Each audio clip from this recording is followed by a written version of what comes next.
In 1888, the Birchfield Home for Foundling Children stood as a model institution in rural Pennsylvania, housing what administrators claimed were 15 orphaned children in conditions that exceeded state requirements for charitable care. What investigators discovered when they conducted the first independent audit of the facility would challenge everything child welfare authorities thought they understood about institutional documentation and leave experts questioning the very nature of human identity. This investigation began on November 3, 1888, when Pennsylvania State Inspector of Charities, Robert Ashford, arrived at the Birchfield facility for what appeared to be a routine annual inspection. According to records discovered only in 1968 in the basement archives of the Pennsylvania Department of Public Welfare, this seemingly standard administrative review would reveal documentation anomalies so disturbing that federal authorities classified the findings at levels that remain restricted to this day.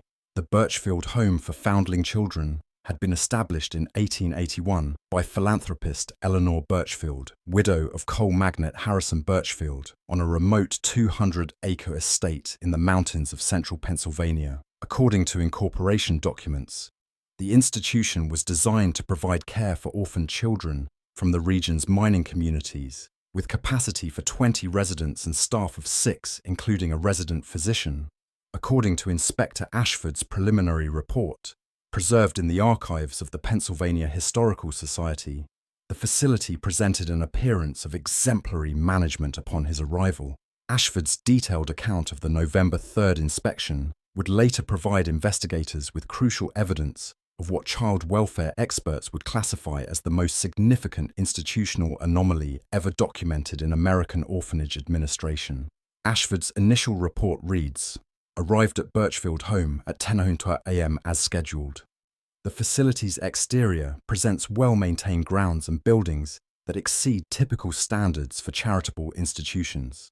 Directress Margaret Whitmore greeted me with courtesy and professionalism, immediately providing complete access to all facility records and residential areas. Initial observation suggests institutional management of the highest caliber." What made Ashford's report significant was his systematic documentation of what he initially perceived as exemplary institutional practices. According to his detailed notes, the children presented themselves with remarkable discipline and cleanliness. Each child demonstrated proper deportment and respectful behavior consistent with superior institutional training. Most impressive was the complete silence maintained by all residents throughout my inspection. Not a single child spoke without explicit permission from Directress Whitmore. But there was something about that November morning that Ashford found increasingly troubling as his inspection progressed. According to his confidential addendum to the official report, filed separately with the State Board of Charities, while the facility's physical conditions exceeded all expectations, I observed characteristics among the resident children that suggested circumstances requiring further investigation. Most significant was the children's uniform behavior patterns, which demonstrated synchronization that exceeded normal institutional discipline.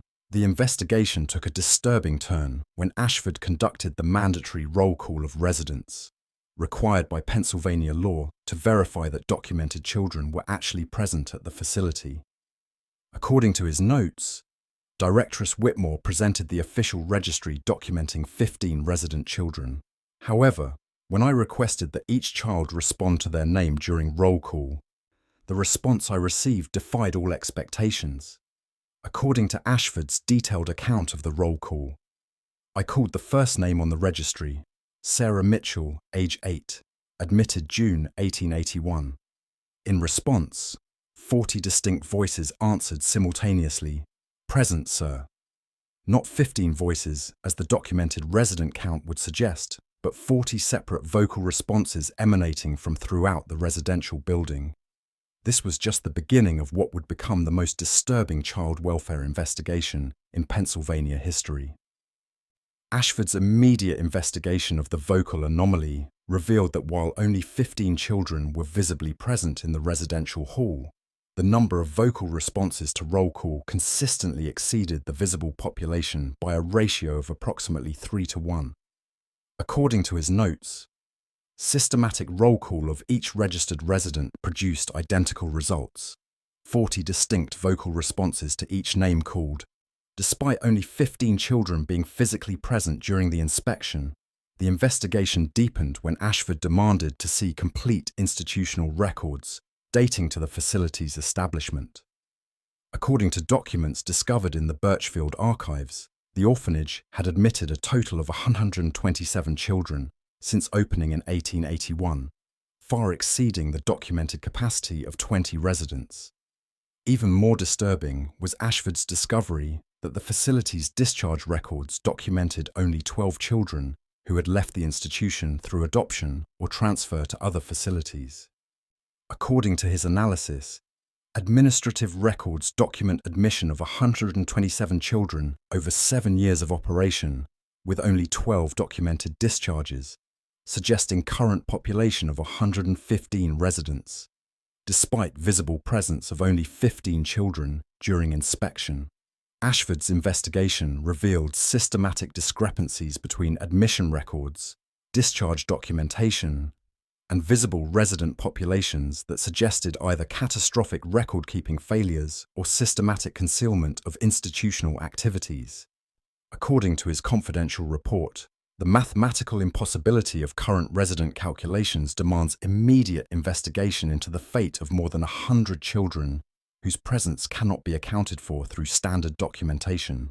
The investigation took an even more troubling turn when Ashford interviewed Directress Whitmore about the discrepancies. According to his notes from the November 3rd interview, when confronted with the documentation inconsistencies, Directress Whitmore maintained complete composure, stating that all children admitted to Birchfield remain under institutional care. When I requested to see all resident children, she replied, "Inspector, you are seeing all our children. Every child admitted to Birchfield is present in this room." Ashford's subsequent examination of the residential areas revealed no evidence of concealed populations or hidden dormitories that could account for the missing children. According to his detailed facility inspection, systematic examination of all buildings, dormitories, and grounds revealed physical capacity for approximately 20 residents as documented, with no evidence of concealed residential areas or populations hidden from inspection. But what Ashford found most disturbing was the children's response when he attempted to interview them individually about the facility's population. According to his notes, each child I questioned provided identical responses regarding institutional population, stating that all the children are here and everyone is present. Most troubling was their apparent inability to provide specific information about individual residents beyond the 15 visible children.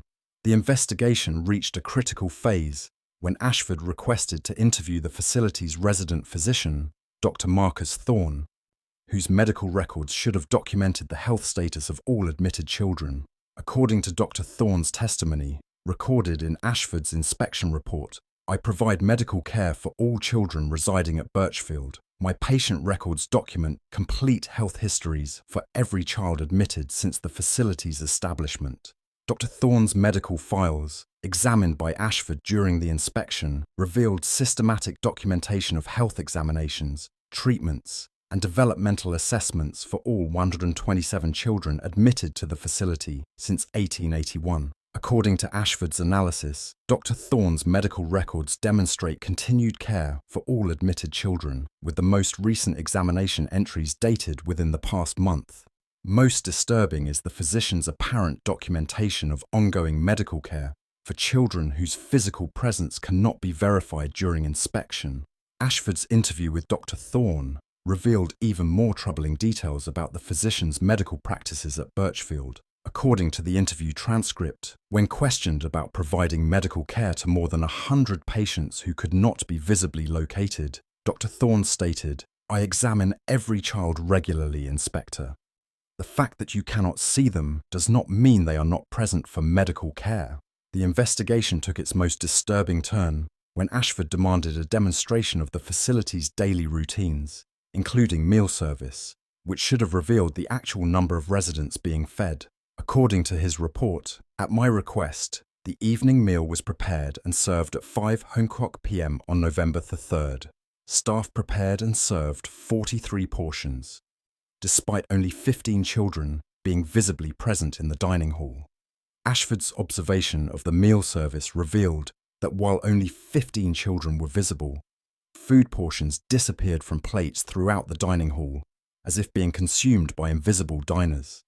According to his notes, I observed food portions being systematically consumed at tables where no children were visibly seated, plates emptied, water glasses drained, and utensils moved as if being manipulated by diners I could not perceive. Even more disturbing was Ashford's observation of the auditory phenomena during the meal.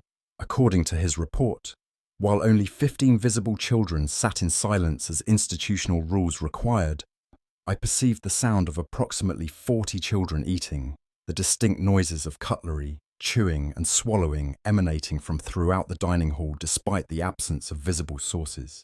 The investigation expanded when Ashford interviewed facility staff members about the population discrepancies. According to testimony from kitchen staff, they had been preparing meals for approximately 40 residents since the facility opened, despite never seeing more than 15 children at any time.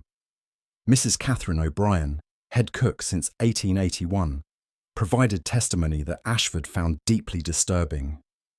I prepare meals for all the children, Inspector. Every morning I cook breakfast for 40, every evening dinner for 40. The food is always consumed, every plate emptied. That the children cannot be seen does not mean they are not hungry. Ashford's investigation revealed that all facility staff maintained similar positions regarding the invisible resident population. According to housekeeping staff testimony, we clean bedding for 40 children, wash clothing for 40 children, prepared dormitory space for 40 children. The work is real even if the children cannot always be seen. But what Ashford found most disturbing was the staff's apparent acceptance of the situation as normal institutional operations. According to his confidential assessment, facility staff demonstrate no awareness that their descriptions of institutional population contradict visible reality. They appear to perceive and interact with children who cannot be observed through conventional means. Ashford's investigation into the Birchfield population anomalies led him to examine the facility's admission procedures and the circumstances under which children had been accepted for institutional care. According to admission records, the majority of children had been transferred to Birchfield from other orphanages throughout Pennsylvania, institutions that had documented the children as difficult to place due to what records described as behavioral characteristics unsuitable for family adoption. According to correspondence discovered in the Birchfield archives, many referring institutions had described the transferred children using remarkably similar language. An 1883 letter from the Pittsburgh Children's Home stated, "We transfer to your care the child James Morrison, age 6, who demonstrates characteristics that make standard orphanage placement impossible. The child appears to exist partially outside normal observation, making supervision through conventional means ineffective." Ashford's examination of transfer documentation revealed that Birchfield had been specifically established to receive children who demonstrated what referring institutions described as perceptual difficulties, characteristics that made them unsuitable for standard institutional care or family adoption. According to the facility's founding charter, the Birchfield Home shall provide specialized care for foundling children who require institutional management exceeding the capabilities of standard charitable facilities. The investigation deepened when Ashford discovered correspondence between Directress Whitmore and researchers at several major universities who had expressed interest in studying the Birchfield population. According to letters from Professor James Blackwood of the University of Pennsylvania's Department of Psychology, dated 1885, the children under your care represent unprecedented opportunities for research into human perceptual development. I would be most interested in conducting systematic studies of their unique characteristics. Ashford's investigation revealed that Birchfield had hosted multiple research visits from academic institutions since its establishment, with researchers documenting characteristics among the resident population that they described as perceptual displacement and observational opacity. According to research reports discovered in the facility archives, The Birchfield children demonstrate systematic inability to maintain consistent visible presence, appearing to fluctuate between observable and imperceptible states according to unknown criteria. But the research documentation revealed even more disturbing implications about the nature of the children's characteristics. According to a confidential research report from Dr. Wilhelm Hoffmann of Johns Hopkins University, dated 1887, systematic observation of the Birchfield population reveals that the children's perceptual displacement appears to be progressive, with longer institutional residence correlating with decreased visible presence. Most disturbing is the suggestion that extended institutional care may be causing rather than treating the perceptual anomalies. Ashford's investigation revealed that the 15 children who remained consistently visible during his inspection were the most recently admitted residents, having arrived at Birchfield within the preceding 6 months. According to admission records, newly admitted children demonstrate normal visible presence upon arrival, with perceptual displacement developing gradually over extended institutional residence. The investigation took an even more alarming turn when Ashford discovered medical documentation suggesting that the perceptual displacement was not a pre-existing condition but a systematic effect of institutional practices at Birchfield. According to Dr. Thorne's confidential research notes, extended observation confirms that perceptual displacement develops progressively among all residents, regardless of initial presentation. The institutional environment appears to induce systematic changes in children's observable presence. Dr. Thorne's research documentation revealed that he had been systematically studying the development of perceptual displacement since the facility opened, documenting the progressive stages through which visible children gradually became imperceptible to conventional observation. According to his notes, the displacement progression follows predictable patterns, with children maintaining visible presence for approximately 6 months following admission, followed by gradual transition to partial visibility, eventually achieving complete imperceptibility within 18 to 24 months of institutional residence. But Dr. Thorne's research revealed that the perceptual displacement involved more than simple invisibility. Children who had undergone complete displacement demonstrated what he described as distributed existence that allowed them to occupy multiple spatial locations simultaneously.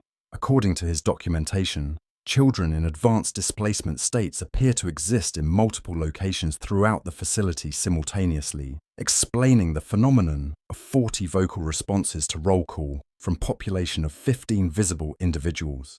Ashford's investigation revealed that Dr. Thorne's research into distributed existence had been conducted in collaboration with researchers from federal agencies who viewed the phenomenon as having potential military applications. According to classified correspondence discovered in the facility archives, the War Department had been funding research at Birchfield since 1883. According to a classified memorandum from the War Department's Special Research Division, dated March 15, 1884, the perceptual displacement phenomena documented at the Birchfield facility suggests significant potential for military applications, including covert operations, intelligence gathering, and deployment of personnel who cannot be detected through conventional observation. Recommend continued funding and systematic development of displacement capabilities. Ashford's investigation revealed that federal funding had enabled substantial expansion of Birchfield's research capabilities, including construction of specialized facilities designed to accelerate and enhance perceptual displacement among resident children.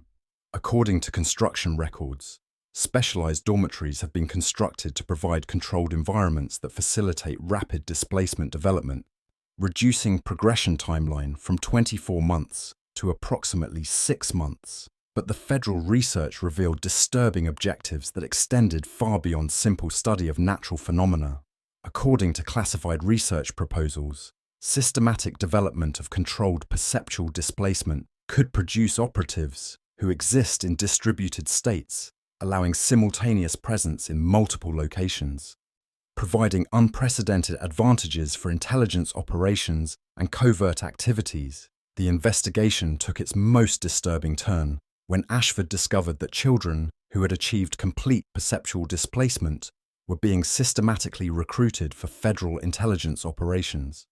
According to classified transportation records, displaced subjects from Birchfield facility have been transferred to specialized training facilities for development of intelligence gathering capabilities utilizing their distributed existence characteristics. Ashford's examination of facility discharge records revealed that the 12 children documented as adopted or transferred had actually been moved to federal research facilities operated by the War Department's Special Research Division. According to classified transfer documentation, subjects demonstrating advanced displacement capabilities have been transferred to Research Facility 4 for intensive training and intelligence gathering and covert operations utilizing distributed existence characteristics. But what Ashford found most disturbing was evidence that children remaining at Birchfield were being systematically prepared for eventual federal recruitment with institutional practices specifically designed to accelerate displacement development and enhance distributed existence capabilities. According to Dr. Washington's confidential research notes, institutional protocols have been modified to maximize displacement progression among all residents, with goal of producing subjects suitable for federal intelligence applications within 12 months of admission. The investigation reached its most alarming phase when Ashford attempted to report his findings to state authorities, only to discover that his investigation had been systematically monitored by federal agencies since his arrival at Birchfield. According to documents he later obtained, his inspection activities had been reported to the War Department within hours of his arrival at the facility. According to a classified telegram from Directress Whitmore to the War Department, dated November 3, 1888, State Inspector Ashford has discovered displacement phenomena among resident population. His investigation is proceeding according to expected parameters. Recommend standard security protocols to ensure appropriate management of his findings.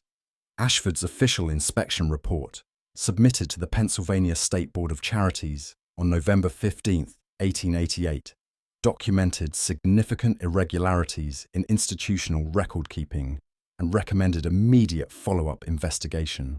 However, according to correspondence discovered in state archives, federal authorities intervened to prevent further investigation.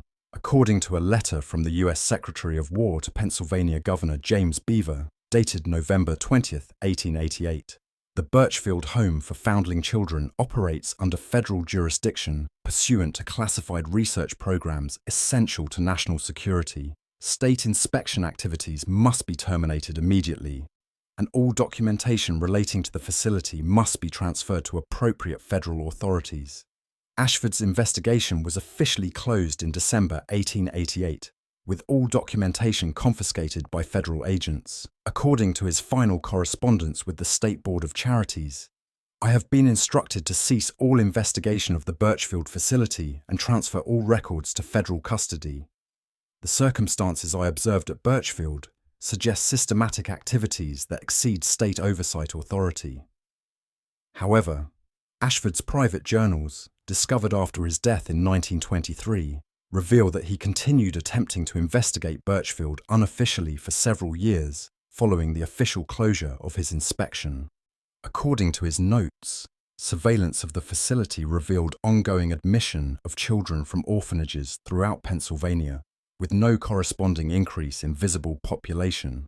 Ashford's continued observation documented that the facility maintained constant visible population of approximately 15 children, despite continuous admissions that should have resulted in substantial population growth. According to his analysis, the mathematical impossibility of stable visible population despite continuous admissions suggests that displacement progression continues to remove children from observable presence at rates matching admission frequency.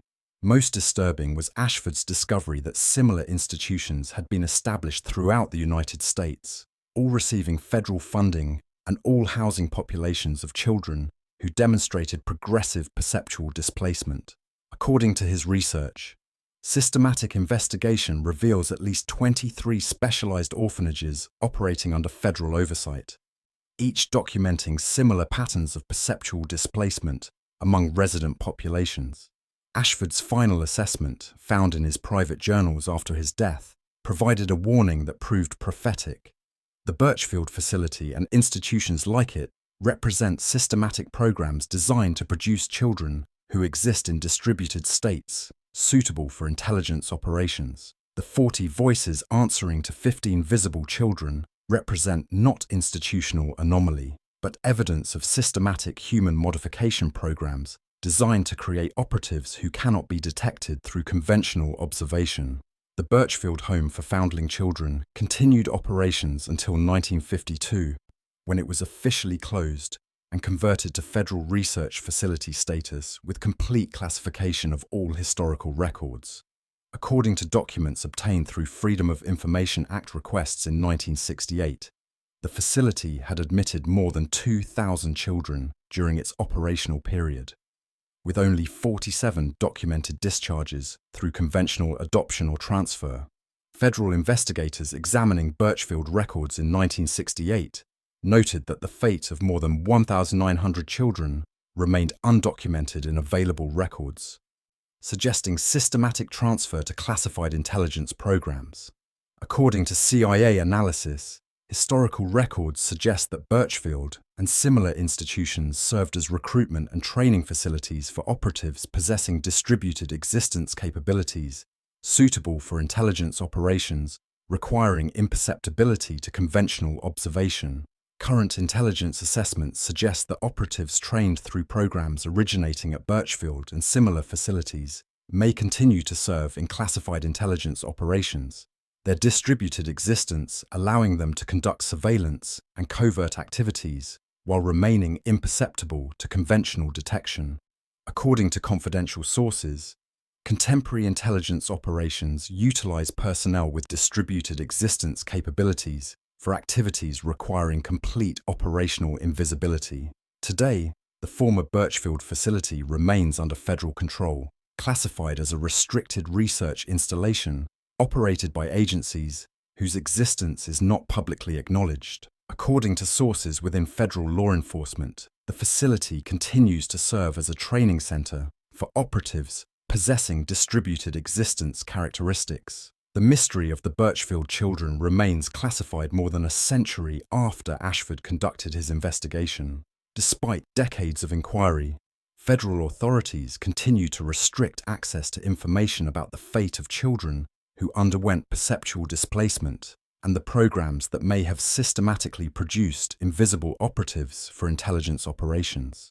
According to current intelligence assessments, the Birchfield case represents evidence that human perceptual presence has been systematically modified for intelligence applications throughout American history. The 40 voices answering to 15 visible children, the systematic displacement progression, and the ongoing federal classification suggest implementation of programs that continue to operate at the highest levels of intelligence establishments. Most disturbing is the possibility that perceptual displacement programs have expanded beyond specialized institutions to encompass systematic identification and recruitment of children throughout American society. What began at Birchfield in 1888 may have evolved into comprehensive programs that produce invisible operatives who exist in distributed states, allowing simultaneous presence in multiple locations. Intelligence assets who cannot be detected, observed, or stopped through conventional means.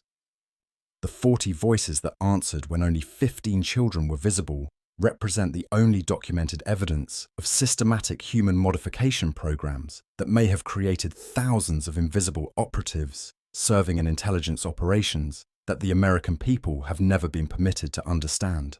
That impossibility remains hidden in classified archives, documented in files that raise more questions than they answer, and preserved in the testimony of a single inspector who discovered something far more terrifying than institutional neglect. Evidence that children themselves have been weaponized for intelligence operations through modification of their very existence, creating distributed operatives who serve in permanent invisibility conducting surveillance and covert activities that challenge the fundamental nature of human presence itself.